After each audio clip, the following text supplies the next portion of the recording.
BNP সহ যেসব রাজনৈতিক দল নির্বাচনের দাবি তুলছে, সেসব দলের নেতাকর্মীরা কি বাংলাদেশের জনগণ? ভাবছেন কেন এমন প্রশ্ন তুলছি কারণ বাংলাদেশের প্রধান উপদেষ্টা ডক্টর মোহাম্মদ ইউনূস নিজেই দাবি করেছেন, মানুষ অন্তর্বর্তী সরকার নিয়ে এতটাই খুশি যে তারা নির্বাচন চায় না। আওয়ামী লীগ সরকারের পতনের পর ডক্টর ইউনূস এবং এই যে বৈষম্য বিরোধীরা সবাই মিলে যে সরকার গঠন করেছে, তাদের সাথে মূল বিরোধ হচ্ছে আওয়ামী লীগের। এখন অনেকেই বলেন আওয়ামী লীগ নাই, এরা 50 বছরের মধ্যে আসতে পারবে না, 100 বছরের মধ্যে আসতে পারবে না, বিভিন্ন ধরনের কথাবার্তা। কিন্তু আওয়ামী লীগ কি আসলেই নাই? এখন গতকাল শনিবার আসিফ নজরুলের বাসভবনে, আসিফ নজরুল হচ্ছেন একজন উপদেষ্টা, আইন উপদেষ্টা, তার বাসভবনে ড্রোন পাওয়া গেছে। এখন এই মুহূর্তে যত দ্রুততম সময়ের মধ্যে বিচারিক প্রক্রিয়া, আইন প্রক্রিয়ার ফলো করে আপনার মুফতি ফয়জুল করিমকে মেয়র ঘোষণা করুন, না হয় আপনারা যে দুইজন মেয়রকে ঘোষণা করেছেন সেটাও জাতির কাছে প্রশ্নবিদ্ধ হবে।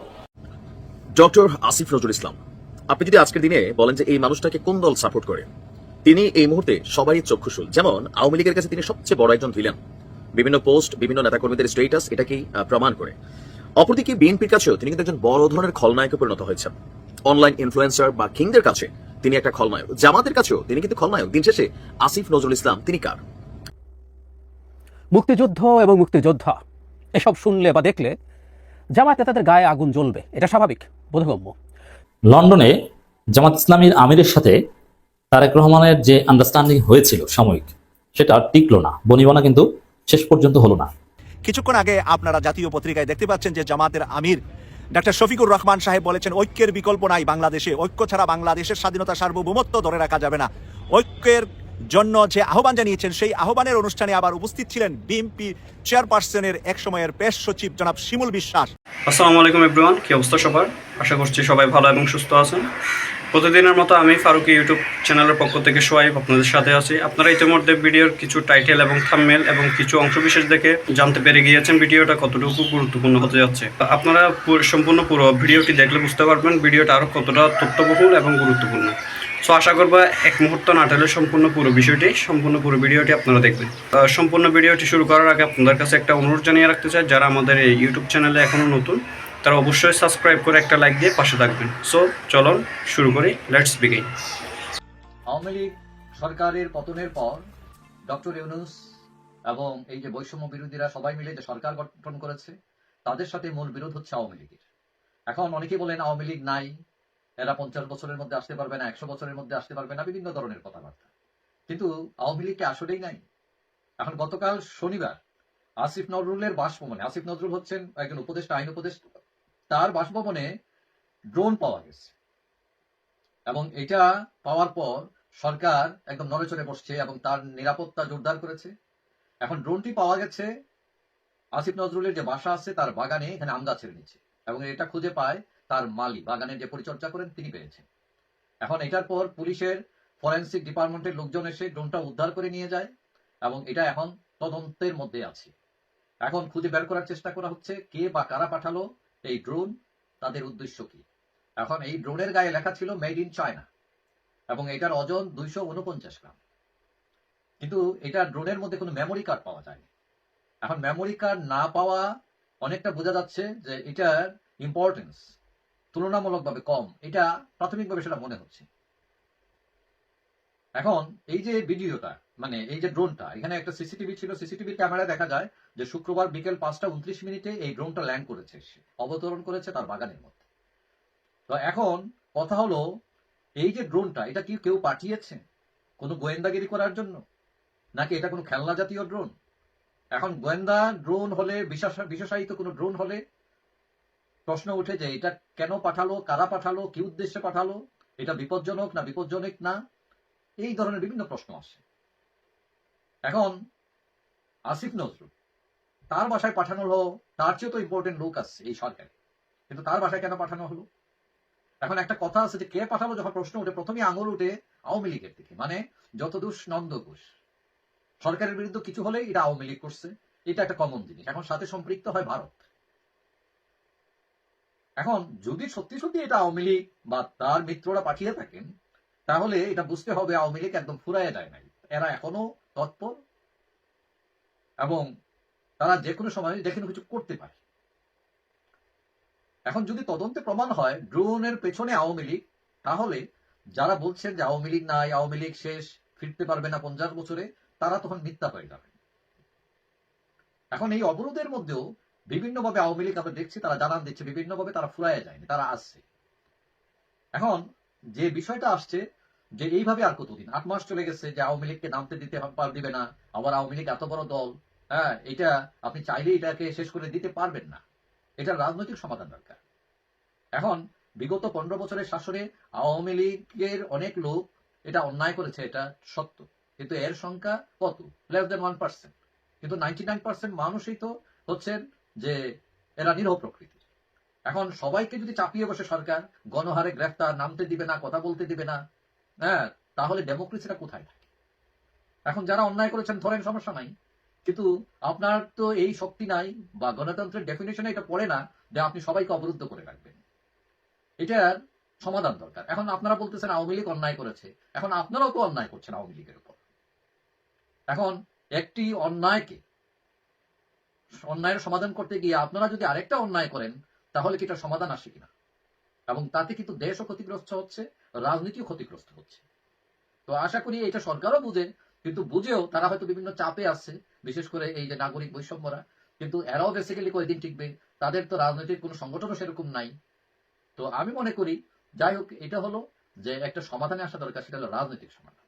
আপনার কি অসুখ হয়েছে এটা ডায়ালিসিস করে তারপরে ওষুধ দেন। তো আপনারা ওই এক ওষুধ, মানে সবকিছুতেই আওয়ামী লীগ, এখন ক্যান্সার যদি প্যারাসিটামল সেটা ফেলতো তাহলে তো কাজ হয়েছিল।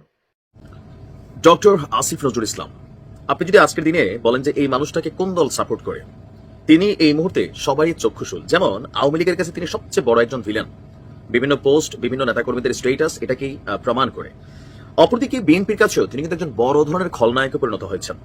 অনলাইন ইনফ্লুয়েন্সার বা কিংদের কাছে তিনি একটা খলনায়ক, জামাতের কাছেও তিনি কিন্তু খলনায়ক। দিন শেষে আসিফ নজরুল ইসলাম তিনি কার? আমরা কথা বলছি হঠাৎ করে গতকালকে থেকে ডক্টর আসিফ নজরুল ইসলামের বাসভবনে যে নজিরবিহীন নিরাপত্তা আপনার দেওয়া হচ্ছে, আসলে ঘটনা কি? ঘটনার শুরুটা হয়েছে আসিফ নজরুল ইসলামের সরকারি বাসভবনের বাগানে একটা জিনিস পাওয়া গেছে। আর ওই জিনিসটা পাওয়ার পরপরই পুলিশের counter terrorism and transnational crime unit মানে সিটিটিসি আপনার এই জিনিসটা পাওয়ার পরে তারা বলছেন যে এটা একটা ড্রোন। এখন সরকারি বাসভবনের বাগানে এই যে ড্রোনটা পাওয়া গেছে, এটা কিন্তু হালকা ভাবে নিচ্ছে না আমাদের সরকার। কজ আসিফ নজরুল ইসলাম সরকারের গুরুত্বপূর্ণ একটা পদ এবং মন্ত্রণালয় সামলাচ্ছেন। এই ড্রোনের মাধ্যমে সেখানে বোমা বিস্ফোরণ করা যেতে পারতো, অনাকাঙ্ক্ষিত কোনো দুর্ঘটনা ঘটতে পারতো। তো সেই কারণে পুলিশ বলছে যে সকাল 9:15টার দিকে আসিফ নজরুলের বাসভবনের সামনের বাগানে, সামনের যে আম গাছের বাগান, সেখানে একটা ড্রোন পড়েছিল। মালি সালমা হক, যিনি এই বাগানটাকে দেখাশোনা করেন, সেটি দেখে আইন উপদেষ্টার ব্যক্তিগত কর্মকর্তা দেলোয়ার হোসেনকে জানান। খবর পেয়ে আপনার দেলোয়ার হোসেনের থেকে ডক্টর আসিফ নজরুল ইসলাম যখন ফোন দেন, তখন সিটিটিসির যে ইউনিট আছে তারা চলে আসেন। তারা চলে এসে সিটির সাইবার ক্রাইম ইনভেস্টিগেশন ডিভিশনের ডিজিটাল ফরেন্সিক টিম তারা এই ড্রোনটি উদ্ধার করে সেটি ফরেন্সিক পরীক্ষার জন্য ল্যাবে পাঠানো হয়। বর্তমানে ড্রোনটি সিটিটিসির ফরেন্সিক ল্যাবে বিশ্লেষণের জন্য রাখা হয়েছে। মেড ইন চায়না লেখা, এর টেক অফ ওজন হচ্ছে 249 গ্রাম। তাতে কোনো মেমোরি কার্ড ছিল না, ব্যাটারি আলাদা অবস্থায় ছিল। সিসিটিভি ফুটেজ পর্যালোচনা করে দেখা যায় যে বিকেল 5:29 মানে আগের দিন ড্রোনটি সেখানে অবতরণ করে। অবশ্য আশপাশের অন্য সিসিটিভির ফুটেজে ড্রোনটির গতিবিধি পর্যবেক্ষণ করা যায়নি। পুলিশ বলছে যে এই ঘটনায় তদন্ত চলছে এবং আইন উপদেষ্টার বাসভবনে নিয়মিত নিরাপত্তার ব্যবস্থা করা হয়েছে। আর আপনারা জানেন যে কোনো সরকারি যারা কি বলে যে বড় বড় পদ পদবিতে বসে থাকেন, সরকারের বিভিন্ন গুরুত্বপূর্ণ মন্ত্রণালয় সামলান, তাদের জীবনের একটা রিস্ক আমাদের দেশে সবসময় ছিল, ভবিষ্যতে হয়তোবা থাকবে। আর যেহেতু ডক্টর ইউনূসের পর আসিফ নজরুল স্যার খুবই গুরুত্বপূর্ণ একটা জায়গা হোল্ড করেন, সো এই মুহূর্তে তার বিরুদ্ধে এনসিপি ছাড়া, মানে তার পক্ষে এনসিপি ছাড়া বাকি যতগুলো রাজনৈতিক দল আছে সবারই তিনি চক্ষুশূল। আর বিভিন্ন সময় আওয়ামী লীগের যে বক্তব্যগুলো আসে, সেই বক্তব্যগুলো থেকে যারা এই সরকারের সাথে সম্পৃক্ত, এনসিপিরও আপনি দেখবেন জীবন দেওয়া হইলেও তারা কেন আওয়ামী লীগের বিচার চায়, কারণ আওয়ামী লীগের সাথে তাদের জীবনটাই থাকবে না, এটাই তাদের ভয়। এমনকি যারা এই সরকারের গুরুত্বপূর্ণ পদ পদবিগুলোতে ছিলেন বা শেখ হাসিনা বা আওয়ামী লীগ নিয়ে প্রতিদিন বক্তব্য দিচ্ছেন, তাদেরও কিন্তু একটা ডর ভয় ভিতরে কাজ করে যে কোনো সময় একটা যে কোনো দুর্ঘটনা আওয়ামী লীগ ঘটাই দিতে পারে। আবার অন্য কেউ ঘটাইও এই দোষ আওয়ামী লীগের উপর চাপাইতে পারে, কারণ এই মানুষগুলো সরকারের খুবই গুরুত্বপূর্ণ কি পয়েন্টে বসে আছেন। তো সেই কারণে পুলিশের বক্তব্য নিরাপত্তা জোরদার করা হয়েছে। আর কি বলা হয় যে মানে এখানে এই যে ড্রোনটা ঢুকছে, এটা তো নিচে ঢুকে না যে গেটে 4 জন পুলিশ থাকলো ঢুকে গেল, সেখানে সিসিটিভি ফুটেজ লাগানো হয়েছে, আরো এক্সট্রা যে নিরাপত্তা প্রযুক্তিগত সেগুলো দেওয়া হচ্ছে। এখন এই মুহূর্তে যত দ্রুততম সময়ের মধ্যে বিচারিক প্রক্রিয়া, আইন প্রক্রিয়ার ফলো করে আপনার মুফতি ফয়জুল করিমকে মেয়র ঘোষণা করুন, না হয় আপনারা যে দুইজন মেয়রকে ঘোষণা করেছেন সেটাও জাতির কাছে প্রশ্নবিদ্ধ হবে। স্বার্থের জন্য আমার ভালো লাগছে, আমার দলের একজন মেয়র হয়েছে, আরে ভাই আমার যেমন ভালো লাগে আরেকজনের জন্য আপনার কেন ভালো লাগে না? এত বৈষম্য কেন? আমাদের এই সমাজের এই বৈষম্য দূর করতে হবে। অতএব এই বৈষম্যহীন সমাজ প্রতিষ্ঠার জন্য আর কেউ কথা বলুক আর না বলুক, আমার রক্তে যতক্ষণ পর্যন্ত শিহরণ থাকবে ততক্ষণ পর্যন্ত আমি বলেই যাব। আমি আজও বলছি, চরমনার পীরের ভাইকে মেয়র ঘোষণার মধ্য দিয়ে ইনসাফের বাংলাদেশ কায়েম করুন। গণমানুষের নেতা হুজুর হইতে পারবে না, ইসলামওয়ালা হইতে পারবে না, দাড়িওয়ালা হইতে পারবে না। আর ওইটাকে ভাঙার জন্যই আমার জন্ম হয়েছে, যে না, দাড়িওয়ালা, টুপিওয়ালা, ইসলামওয়ালা, অন্য মানুষ, স্বাভাবিক সকল মানুষের সম অধিকারী বাংলাদেশে প্রতিষ্ঠা করতে হবে। চরমনার পীর সাহেবের ভাই ইসলামী আন্দোলন বাংলাদেশের নায়েবে আমির মুফতি ফয়জুল করিম সাহেবকে মেয়র ঘোষণা করার মধ্য দিয়ে প্রমাণ হবে যে বাংলাদেশে আইনের শাসন আছে, কিংবা বাংলাদেশের দল নিরপেক্ষ অবস্থান এই সরকার গ্রহণ করতে পেরেছে। আমি স্পষ্ট ভাষায় এই কথাটা এজন্য বলতে চাই, এই সরকারকে প্রমাণ করতে হবে যে সরকার বৈষম্যের ঊর্ধ্বে, সমগ্র নাগরিকের জন্য সমান অধিকার এবং বাংলাদেশের রাজনীতিবিদদের সমান অধিকার, সেটা এই সরকারকে প্রমাণ করতে হবে। আর যদি এই সরকার মুফতি ফয়জুল করিম সাহেবকে মেয়র হিসাবে আইন বিচার প্রক্রিয়ার মাধ্যমে ঘোষণা করতে না পারে, তাহলে বুঝতে হবে বাংলাদেশে সকলের জন্য আইন থাকলেও, সকলের জন্য স্বাধীনতা কিংবা বিচার থাকলেও, সকলের জন্য অধিকার থাকলেও, রাজনীতিতে, সমাজনীতিতে, এই দেশের সকল কর্মকাণ্ডে আলেমদের কোনো গুরুত্ব নাই। এবং আলেমদেরকে বিশেষ করে বাংলাদেশের রাজনীতিতে এস্টাবলিশড হতে দিতে যে চায় না, তার স্পষ্ট প্রমাণ হবে মুফতি ফয়জুল করিম সাহেবের মেয়র ঘোষণা হওয়া না হওয়ার মাধ্যমে। আমি একথা কেন বললাম এজন্যই, বাংলাদেশের আপনারা জানেন যে সাম্প্রতিক সময়ে 2টি সিটি কর্পোরেশনে ইতিমধ্যেই 2জন মেয়রকে ঘোষণা করা হয়েছে আইনি প্রক্রিয়ার মাধ্যমে, এবং তাদেরকে যে কারণবশত মেয়র ঘোষণা করা হয়েছে, এই কারণের চাইতে দ্বিগুণ বেশি কারণ চরমনার পীরের ভাইয়ের জন্য প্রস্তুত আছে। এই পীর সাহেবের ভাইকে নিয়ে আমি এর আগেও একটা ভিডিওতে বলেছিলাম যে তাকে মেয়র ঘোষণা কেন করতে হবে। সেখানে স্পষ্ট বলেছিলাম যে তাকে একজন নির্বাচন কমিশনার যখন মন্তব্য করতে গিয়ে বলে যে তিনি কি মারা গিয়েছেন না বেঁচে আছেন, তিনি কি আদতে বেঁচে আছেন, তিনি মারা যাননি, তিনি তো মারা যাননি, মানে তিনি মারা গেলেই একটা কার্যক্রম হবে আর মারা যাওয়া পর্যন্ত অপেক্ষা করবে যে তাকে মেরে ফেলা হচ্ছে কিনা। এর চেয়ে বড় এভিডেন্স আপনার কি দরকার যে একজন প্রতিদ্বন্দ্বীকে নির্বাচন কমিশন কর্তৃক মেরে ফেলার চক্রান্ত হয়েছে, এখন মারা গেল কি গেল না, ভোট পেলো কি পেলো না, কত পার্সেন্ট পেলো, কত পার্সেন্ট বাসকে ঢুকতে দিল না, আওয়ামী লীগ কত পার্সেন্ট কাটলো, সেটা তো আরো পরের হিসাব। প্রথমেই নির্বাচন কমিশন তার সততার জায়গাটা নষ্ট করে ফেলেছে। সেই সেন্সে এখানে যাকে ঘোষণা করা হয়েছে তাকে বাদ দিয়ে চরমনার পীরকে ঘোষণা করা উচিত, এটা একেবারে নৈতিক দায়িত্ব।